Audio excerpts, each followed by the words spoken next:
En el presente video vamos a hablar, siguiendo con las funciones de la capa física, vamos a hablar de la conmutación de circuitos.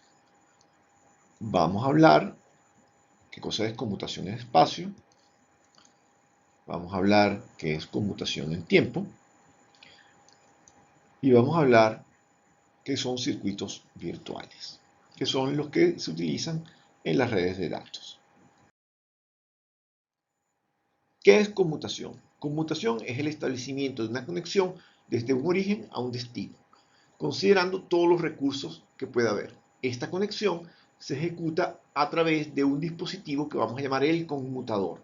El conmutador, nosotros nos conectamos a través de los medios de transmisión con el conmutador ajusta sus recursos y nos permite conectarnos al otro extremo. La telefonía es el ejemplo más simple y más fácil de entender de una conmutación.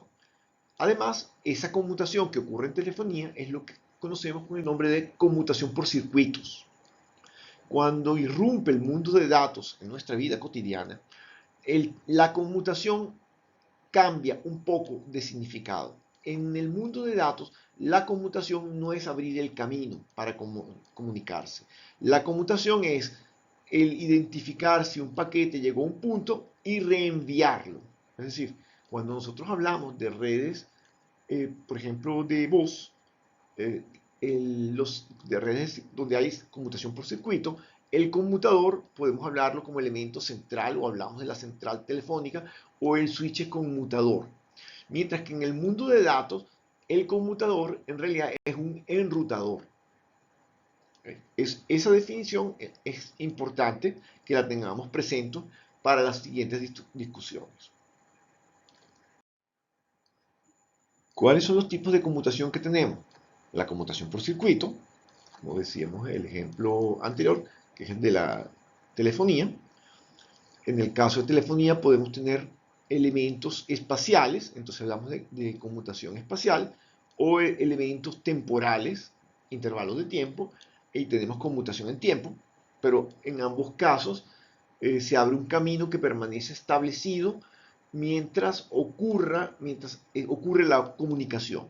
¿Okay? Por eso se habla de conmutación por circuito. Por otro lado, tenemos la conmutación por paquete. En el caso de la conmutación por paquete es para las redes de datos. La conmutación ocurre cuando un dispositivo enrutador decide que determinado paquete no es para ese punto, ese nodo, y entonces lo reenvía al siguiente nodo a través de alguno de los caminos que tiene predefinido, de manera que el siguiente nodo verifique si él es el destino o no lo es. Es decir, los nodos, en caso de conmutación de paquete, lo que saben es solamente por qué determinada salida deben enrutar los paquetes para que llegue a su destino, más no saben si el siguiente nodo es el destino. ¿Qué es conmutación en el espacio? Conmutación en el espacio es lo más sencillo de entender, es decir, yo hago un camino físico entre los dos puntos. Yo alineo mis elementos de conmutación tal que el camino es total y absolutamente físico. Aquí en la lámina vemos una matriz donde yo conecto, hay una serie de alambres que se conectan, hay uno que está un poco más negro, que me dice un camino para un alambre. Obviamente, para que sea un circuito completo, yo debería conmutar dos alambres simultáneos.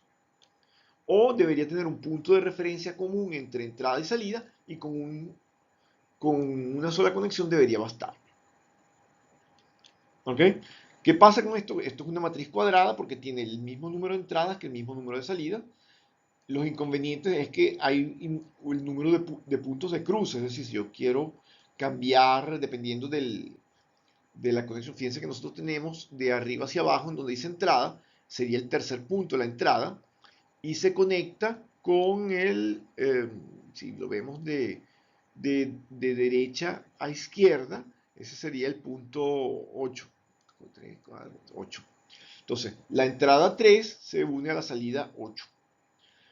Entonces, ¿qué ocurre? Si yo quisiera que la entrada 3 se conecte a la salida 3, eventualmente la matriz de puntos yo debería controlarla tal que en ese momento se construye ese camino.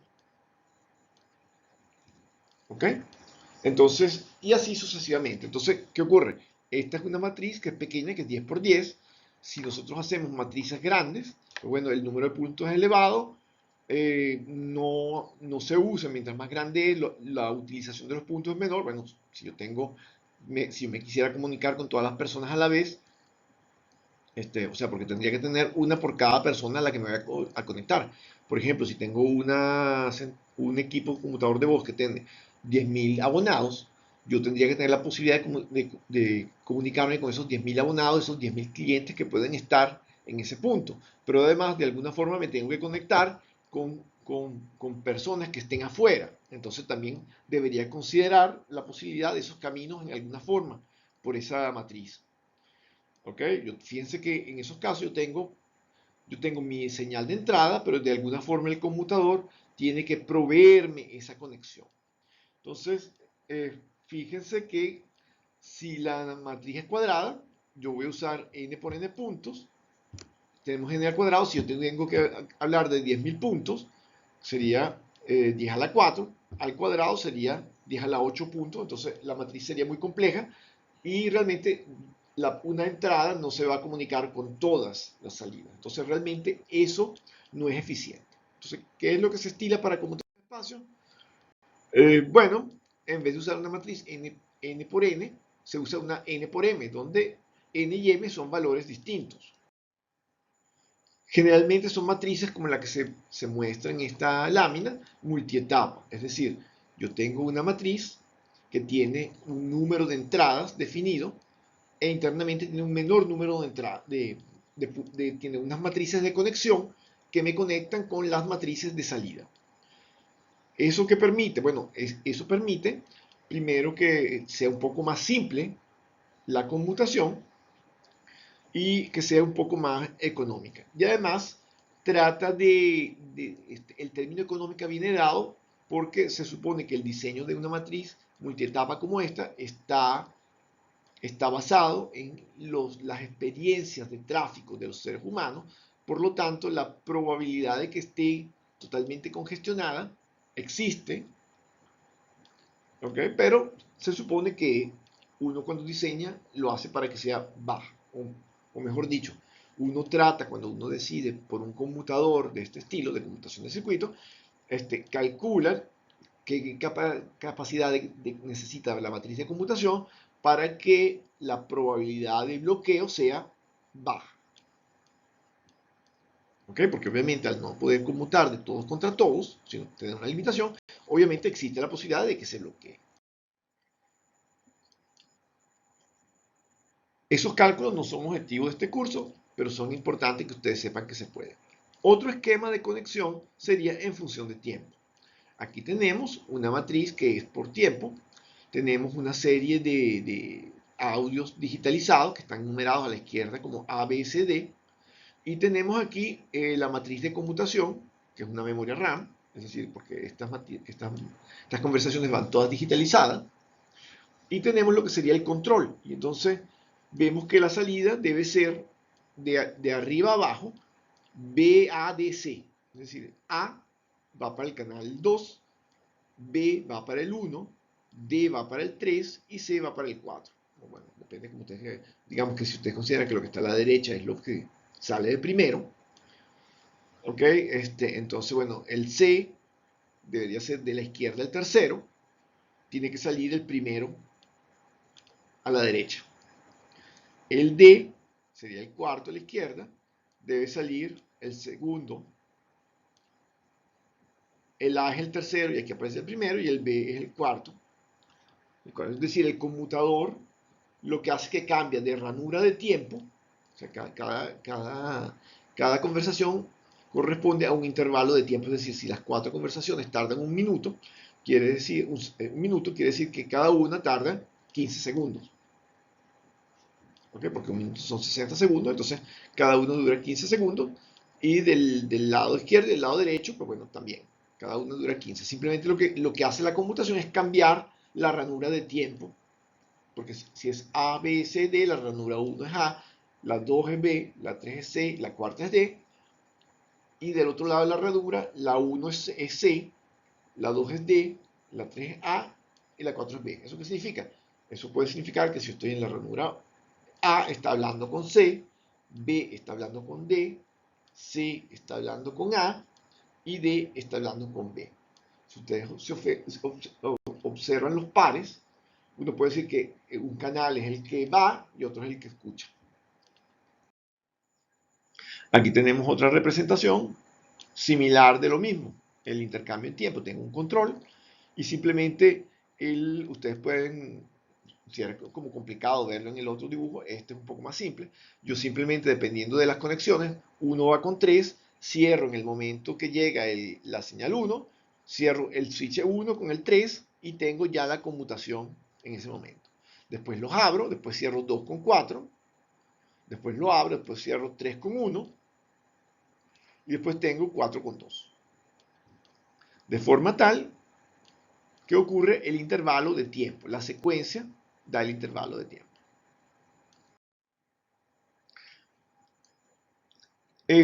Como estos dos tipos de conmutación no son excluyentes. Se puede tener lo que vemos aquí, que es una matriz tiempo, espacio, tiempo. ¿Esto qué es? Imagínense que ustedes tienen un bastidor donde tienen dos repisas de una central telefónica digital. En la repisa 1 hay de los abonados, los usuarios, del usuario 1 al usuario 100. Y en la segunda hay de la 101 a la 200. Entonces, ¿qué pasa? Si una persona está en la repisa de arriba, 1, y quiere llamar al 99, pues bueno, esa conmutación, como al ser digital, puede ser con ranuras de tiempo y en la misma repisa. Entonces, eso es una conmutación en tiempo. Lo mismo, si el 201 quiere hablar con la persona 245, pues bueno, eso se hace una ranura en la misma repisa y eso es conmutación en tiempo. Ahora, ¿qué pasa si el que está en la repisa abajo, pues el 220, quiere hablar con el 145, perdón, 145, que es de la repisa de arriba? Entonces, bueno, obviamente cuando va a hacer la comunicación, se transmite a través de la repisa a algún punto. Ese punto determina que él no va, que quiere hablar con alguien que está en otra repisa, por lo tanto necesita una conexión espacial que lo lleve de la repisa donde está a la repisa de arriba, y después necesita conectarlo en la conmutación en tiempo de esa repisa de arriba. De manera y configurar al abonado con el que quiere hablar para que pueda escuchar. Es decir, se genera un camino entre la persona que está en una repisa a la repisa de arriba. Entonces, eso sería tiempo, espacio, porque va de la repisa 2 a la 1, tiempo, porque está en la misma repisa. Y también está el camino de regreso. Cuando nosotros hablamos de las conmutaciones digitales, siempre se requieren dos ranuras. Una ranura para transmitir y una ranura para recibir. ¿Qué significa esto? Bueno, nosotros cuando hay telefonía analógica, pues bueno, las personas en las señales analógicas van y vienen por la misma conexión sin problema. Mientras que cuando es digital, yo tengo un flujo para transmitir y un flujo para recibir. Si ustedes, por ejemplo, si alguien va a escuchar una conversación que no debe en una central analógica, donde todo analógico, yo simplemente me puedo parar en cualquier punto donde esté la conversación y escucharla. Si yo voy a hacer lo mismo en una señal digital, en una central digital, un computador digital, en realidad, en rigor no debería escuchar, puedo escuchar lo que se habla o lo que se recibe. O yo podría poner a escuchar todo lo de una persona sin que esta persona se entere. Porque bueno, yo tengo un flujo de bits, simplemente lo que hago es que replico el flujo de bits a mi aparato escucha y no se oye ni clic, no se oye nada. La persona que esté escuchando pues puede escuchar sin que se dé cuenta. Se escucha la conversación por desbalance que suele haber en los cables. Entonces, pero no porque el sistema lo permita. Cuando ustedes vean más adelante la conmutación en telemática 3, probablemente les van a hablar de que nosotros tampoco podemos conversar sin ruido. Es decir, la tecnología digitalizadora es tal que nosotros nos pueden eliminar todos los ruidos de fondo. Entonces, si nosotros estamos hablando y no escuchamos el ruido de fondo, nos sentimos mal. Entonces, siempre toda conversación tiene el ruido de fondo. Entonces, eso también es algo, no tiene que ver exactamente con la computación, pero es importante que lo sepa. Hasta ahora hemos hablado de conmutación de circuitos para redes de voz. ¿Qué ocurre? Cuando entran las redes de datos funcionan distinto. Nosotros en las redes de datos lo que mandamos son bits. Aquí en la lámina actual tenemos cómo sería una red conmutada de circuitos virtuales. ¿Qué tenemos? Tenemos sistemas finales, A, B, C, D, que se conectan a una red que está en un óvalo amarillo. Si nosotros observamos ese esquema tal cual está, ¿okay? Ahí hay 6 conmutadores interconectados por unos enlaces. Las letras, hay letras que dicen DCE, es Data Communication Equipment, es decir, así es como se llaman los conmutadores. Esa topología de red es una topología, o sea, de ahí tendríamos los enlaces de transporte, serían los enlaces entre las cajitas cuadradas que están en la red, el esquema cruzado, ustedes fíjense que son unas rayitas inclinadas que cruzan, eso es para decirnos que eso es un switch. El término switch que estamos usando aquí es un conmutador de datos. No vayan a confundir el término switch con el término de un switch de una red LAN. ¿Okay? En este caso, los conmutadores que tenemos aquí son conmutadores, toda esa red que está ahí, como no sabemos si es un todo de la misma área o cómo es, pues bueno, eso puede ser una red de área metropolitana, puede ser una red WAN. Eso sería lo que sería la red conmutada de circuitos virtuales. Para poder trabajar esta red, nosotros vamos a hablar de un identificador de datos.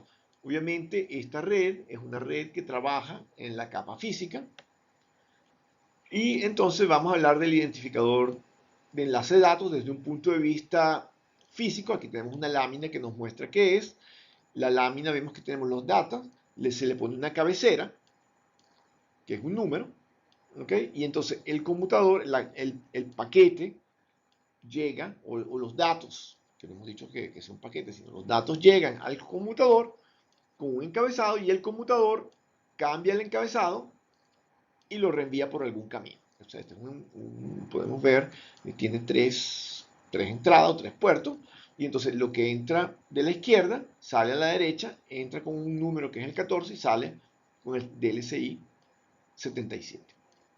Entonces, ¿qué es el identificador de conexión de enlace de datos o DLCI? Bueno, es un encabezado que se le coloca al paquete de 10 bits y representa al circuito virtual de una conexión. ¿Okay? Tiene validez local, es decir, no puede pasar entre distintas redes.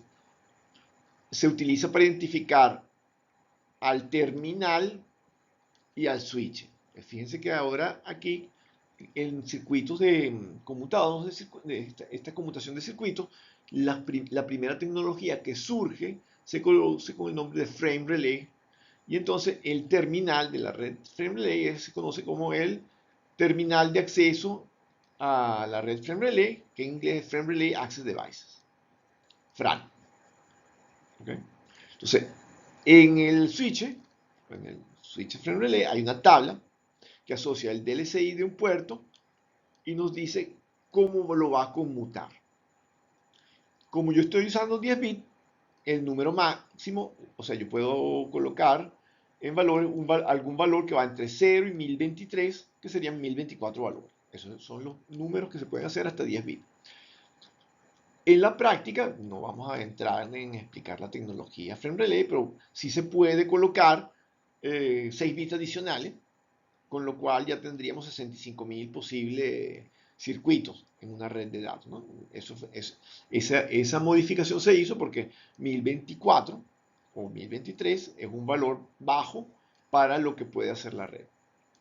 No todos los valores pueden ser asignados a las conexiones virtuales. Tenemos unos valores que son para mandar información de señalización. que son los DLSI 0 y 1023, que son los extremos. ¿Ok? Y hay algunos otros que están reservados para posibles futuros servicios o posibles valores futuros. No vamos a hablar de esta red en particular, sin embargo, sí es importante mencionar que esta red trabaja por ráfagas. ¿Eso qué quiere decir? Quiere decir que la transmisión, yo tengo que transmitir datos, entonces yo hablo con mi operador, el que me da el servicio de frame relay, y él me vende velocidad de datos, velocidad de transmisión megabit por segundo o kilobit por segundo, dependiendo de lo que yo esté dispuesto a pagar. Y entonces él me permite, si es necesario, tener un poco más de velocidad si la red está vacía. Es decir, si no tiene mucho tráfico, pues bueno, él me deja que yo transmita un poco más rápido. En esta red, el tamaño de la ráfaga es variable.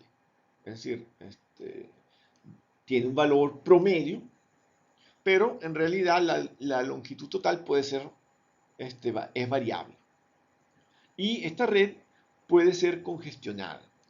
Y entonces, si nosotros, cuando ustedes la vean en detalle más adelante, pues eventualmente eso permite que yo desvíe tráfico y no lo mande hacia un nodo que pueda estar congestionado. O sea, en redes de datos, la congestión es un problema y entonces, bueno, la red Frame Relay pudiera estar congestionada. Es importante también destacar que la red Frame Relay fue diseñada para transmitir datos. Su esquema es específicamente para datos. No supone el paso de servicios que requieran transmisión en tiempo real. ¿Por qué? Porque servicios de transmisión en tiempo real, esta red no puede garantizar la calidad del servicio.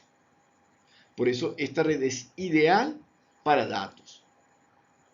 Es decir, datos son mensajes, videos, fotos, videos en el sentido de que ustedes se bajan toda la película, ¿no? No que bajan el streaming, que bajan toda la película antes de.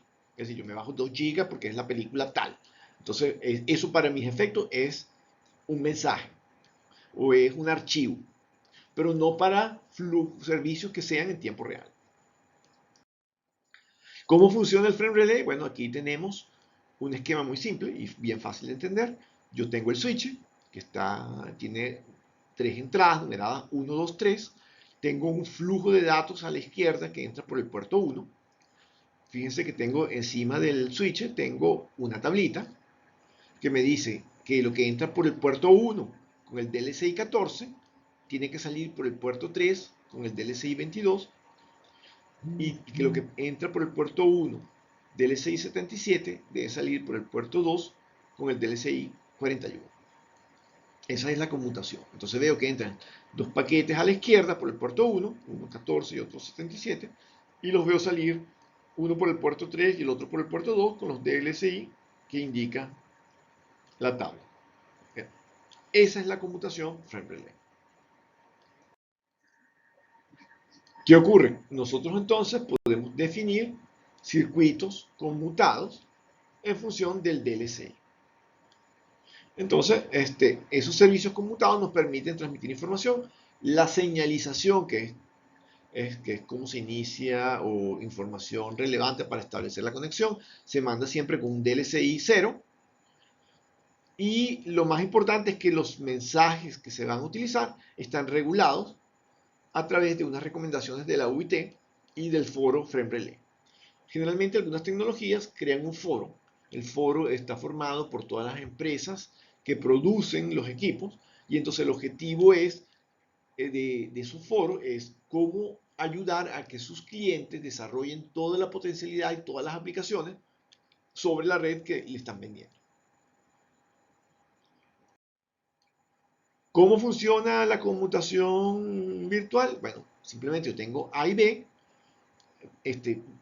Yo voy a hacer voy a como una comunicación. Primero tengo una fase de establecimiento y conexión que va extremo a extremo. Después tengo la fase de transferencia de datos y después tengo una fase de liberación donde todos los recursos que yo reservé para transmitir se liberan. Entonces fíjense que en este caso tenemos, ahora, ¿implica eso que yo siempre voy a establecer la conexión por el mismo sitio? No. Es decir, yo voy a ir a A y a B. En los circuitos conmutados hay lo que serían los circuitos conmutados permanentes y los circuitos conmutados en demanda o virtual. Entonces, ¿qué pasa? ¿Cuál es la diferencia? Los servicios virtuales conmutados, propiamente dicho, funcionan llamada por llamada. Es decir, yo soy un operador, yo necesito comunicarme con una sede mía B. Yo no tengo por qué estar permanentemente conectado con B porque yo realmente no le transmito tantas cosas. Entonces, cuando yo voy a transmitir algo, ocupo unos recursos, transfiero los datos y libero. Fíjense que ocupo los recursos. Yo no sé, o sea, yo eso lo puedo hacer de varias formas. Puedo hacerlo siempre por el mismo camino o simplemente a mí eso no me importa, sino simplemente que eso es un problema del operador. Es decir, cuando yo me quiero conectar de A a B, lo que me interesa es conectarme de A a B. No me importa si voy por la parte de arriba del dibujo, si voy por la parte de abajo, si voy saltando, haciendo cosas, no me interesa. Lo que me interesa es conectarme de A a B y que la información que yo pase sin error. Eso es lo que me interesa en las redes de datos. Entonces, fíjense que si yo lo hago llamada por llamada, yo en un circuito conmutado no permanente, pues bueno, dependiendo de donde haya congestión, donde no haya, o el camino que va a seguir mi flujo, será variable. Este sistema es un sistema de capa física. Aquí no estoy tocando absolutamente para nada los recursos de otras capas. Eso es como funciona un circuito conmutado virtual en demanda. ¿Cómo se establece ese circuito? Bueno, vamos a ver cómo funcionaría. Tenemos los switches 1, 2 y 3, cuando esos switches en realidad son los conmutadores frame relay. Entonces A envía primero un paquete donde le dice al switch 1, mira, yo voy a sacar el puerto 1, el DLCI 14. Entonces el puerto 3, el switch 1, pues bueno, emite un paquete que dice, mira, yo voy a usar el puerto 3, pero para esta conversación, ¿qué hago? Entonces, eso entra al puerto 1 del switch 2 en el DLCI 66, es decir, obviamente primero ellos tenían que haber establecido una conexión, eventualmente ellos tienen una cantidad entre el switch 1 y el switch 2, hay una cantidad de DLCI que se pueden utilizar, entonces bueno, el switch 2 le dice, mira, yo recibí por el DLCI 66, que debe haberlo puesto el switch 1, este mensaje. Entonces el switch 2 lo toma y se lo manda al switch 3 y le dice, mira, yo salió por mi puerto 2, esto, dime qué puerto tú lo vas a usar. Entonces le llega puerto 2 con el DLCI 22, le llega al switch 3 y el switch 3 se lo manda a B. Y le dice, mire, ¿qué hacemos con esto que es lo que viene de A? Y entonces B le asigna el número 77 para efectos de él. Esa conversación va, para efectos de B, va a salir con el identificador de circuito virtual BCI 77. Entonces, ¿qué ocurre? El paquete que tiene 77 ya llega hasta el switch 3, entonces el switch 3 completa el 77 de su DLCI y le manda la información que el puerto 22 es con el que entró en el switch 3. Eso llega al switch del switch 3, llega al switch 2, el switch 2 completa el 22 y le manda el 66 al switch 1.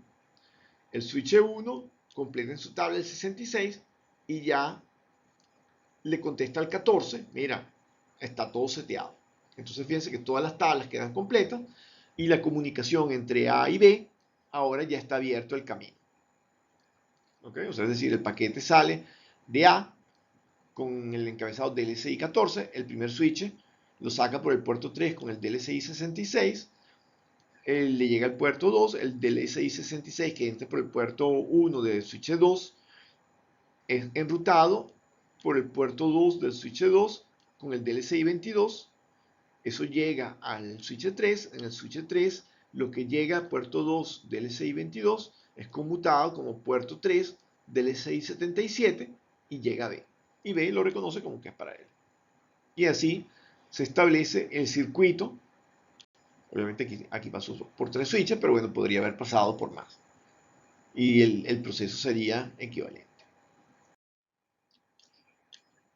Eso sería si fuera llamada por llamada. Ahora, vamos a ver qué otros casos ocurren en datos. Un caso que suele ocurrir con mucha frecuencia es la siguiente. Vamos a usar la Universidad Católica como un ejemplo.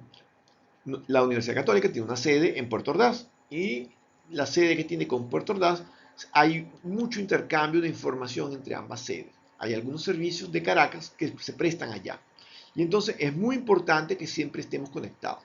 Entonces, ¿qué ocurre? Nosotros podríamos, la Universidad Católica podría haber lanzado un cable desde Caracas, de la sede de Montalbán, hasta Puerto Ordaz. Pero por supuesto eso es muy costoso. Entonces, ¿qué ocurre? Contrata un servicio privado virtual.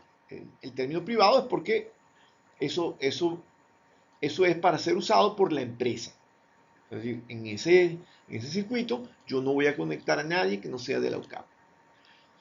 En la lámina que estamos viendo, vemos que hay en azul, un azul más grueso, hay un camino. Ese camino va a ser permanente, es decir, yo sé que voy de A a B y siempre voy a ir por ahí, por donde dice ese circuito. Y día y noche va a estar conectado. ¿Cuál es la diferencia entre un circuito virtual en demanda y un circuito privado virtual permanente? Es que el circuito privado virtual permanente siempre existe porque el operador lo configuró en su red, mientras que el otro se construye llamada por llamada. La calidad del servicio permanente debe ser mejor a la calidad del circuito llamada por llamada. ¿Por qué? Porque, bueno, si el operador cuida sus equipos bien, eh, obviamente yo siempre tengo un enlace entre A y B, siempre conectado. Entonces, no hay esa conexión nos permite pasar cualquier cantidad de información de un lado para otro.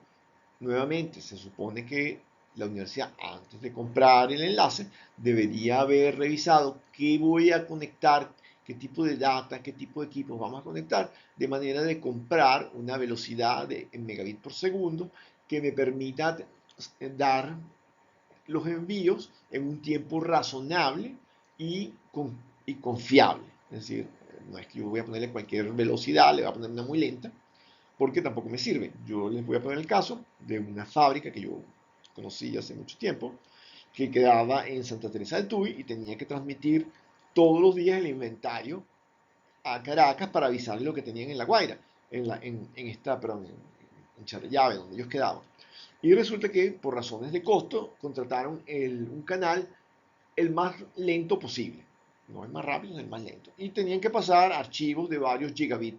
Entonces, por supuesto, casi que toda la hora, todo el día, tardaba transmitiendo el inventario, porque el inventario tardaba muchísimo tiempo en pasarse. Entonces, bueno, el canal no se podía usar para más nada, porque, bueno, el tiempo que tardaba para transmitir esta información, que eran datos, era todo el día. Entonces, eso es algo muy ineficiente y no valía la pena tener un enlace para eso. Era más rápido haber puesto un mensajero que fuera y llevara todos los días la información en un pendrive.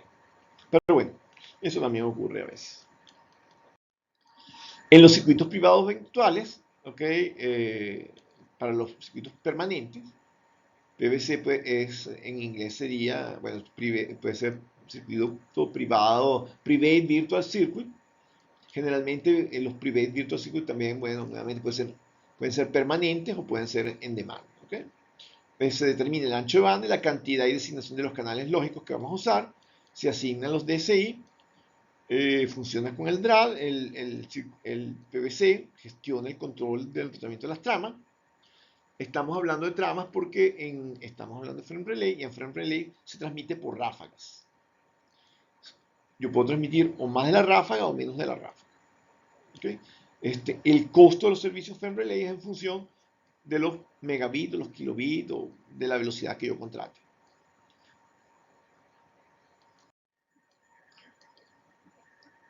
Nosotros hablamos de lo que transmite frame relay. Bueno, entonces, ¿cuál sería la capa física de frame relay? ¿O qué me ofrece? Bueno, me ofrece interfaz de cobre a 1,5 megabits por segundo. Eso es un T1, ese es el estándar de los Estados Unidos.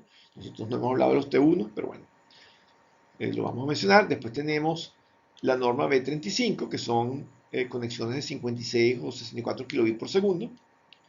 Tenemos interfaz de cobre a 2 megabits, esos son E1.